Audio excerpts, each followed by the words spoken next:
name is Jefferson Glass. I'm author and historian of Wyoming history, and I wrote a book about Baptiste Richard, who was a frontier trader and bridge builder, ferryman over the years, and it turned out to be an award-winning national historic book, and consequently I'm here to tell you a little bit about him. He was born in 1810 in St. Charles, Missouri. His father was a fur trapper and trader from the days of Ashley in the 1820s, and John probably came west with his father at about the age of 14 or 15 years old, about 1825, and he pretty much lived in the West from that point on. He went back to Missouri occasionally, but he later married a woman who was the daughter of William Gardner, who was also a trapper trader man, and her mother was a cousin of Red Cloud's. She was a Brule Sioux, and they, unlike many of the marriages of that era that were seasonal, and the white man goes back east in the following summer to take his goods and sell them and have a white wife back there.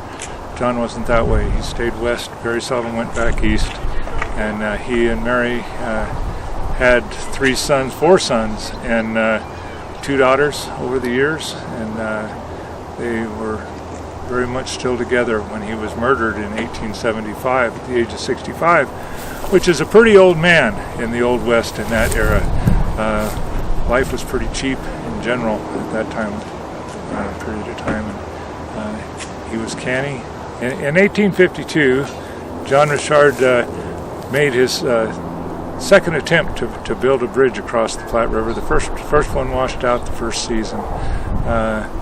And he picked a spot along the Platte near present-day Casper, Wyoming, and he was really strapped for cash at the time, and he got some fellow investors to help him out, and he hired out to the Mormons in Salt Lake City to herd 3,000 head of sheep for them, I'm sure, for capital to build the bridge with.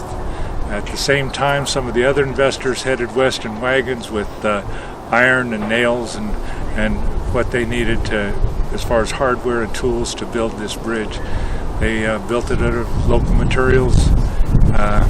How they built these bridges, they built the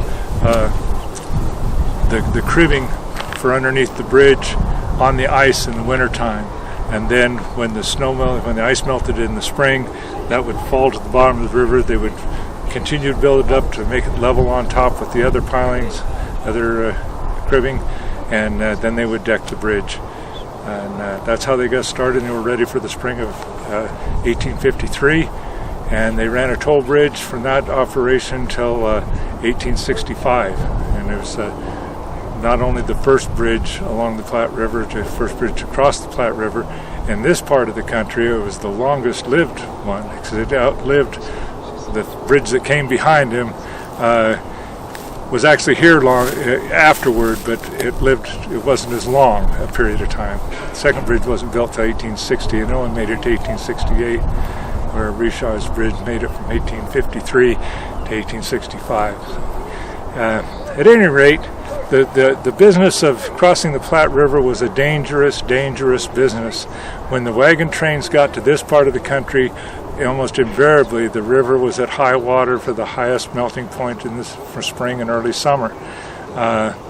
And it became, before dams were built above for flood control, it was a raging torrent. It was very, very deadly, and hundreds of people died trying to cross the river. So the prospects of being profitable in a toll bridge were very good. And John, there's just so many diary accounts of him coming and people arriving at his bridge and what he charged for the tolls. And if the water was high, the price for the toll was high. If the water was low, the price was low, because if the river was fordable, there wasn't a lot of incentive to cross the bridge if it cost very much. You could just John Reshaw would charge as high as $10 or $12 per wagon to cross the bridge. If the water was low, it would be $1.50 to $3 to cross the bridge. And it just depended on how dangerous the river was at the time and how busy he was in his business. He also ran a complete trading and supply post at the bridge and 2 blacksmith shops. So he made money a lot of different ways, not just the tolls at the bridge. I'm sure his blacksmith shops, they were the first blacksmith shops they had seen in hundreds of miles, and with wagon parts and pieces of hard iron, not steel. I'm sure they had things that were worn out that they needed to replace or repair at that time, and they probably made very good money at the blacksmith shops. He could fuel his blacksmith shops because across the river from where his bridge was a sandstone bank, and at the foot of that bank was a seam of coal, and he had a virtually unending supply of coal to heat his trading houses in the wintertime and to fire the forges in his blacksmith shops. He had a blacksmith shop on each side of the river for people that traveled the Child's Route on the north side of the river could go to the one blacksmith shop, and the others could go to the shop on the south side of the river where his trading business was. There was several buildings on the south side of the river. It seems to be 15 to 20, seems to be about the good general estimate. There are no drawings or photographs of the community that grew up around the bridge there. But there were accounts that said upwards of 100 people lived there some winters. So it's estimated about 20 buildings. This included a saloon. This included a warehouse for trade goods.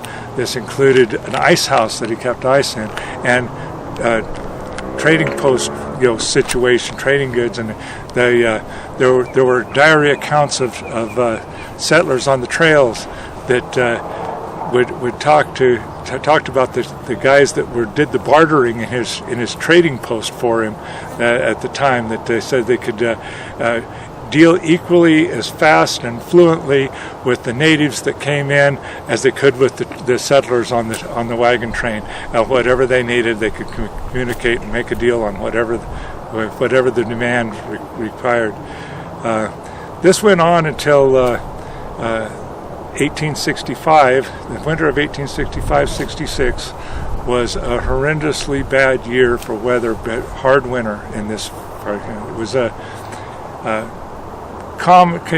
pretty commonly notated of having 6 feet of snow on the ground, on level ground in the Platte River Valley right here, and the Army that was at the post of Platte Bridge couldn't get to the mountain for firewood that year, and they literally dug a way down the road by hand to get to Reshaw's bridge, and they left his trading houses, but dismantled the bridge to have firewood to burn through the winter and make it through that hard winter. The business faded pretty rapidly after that when the bridge was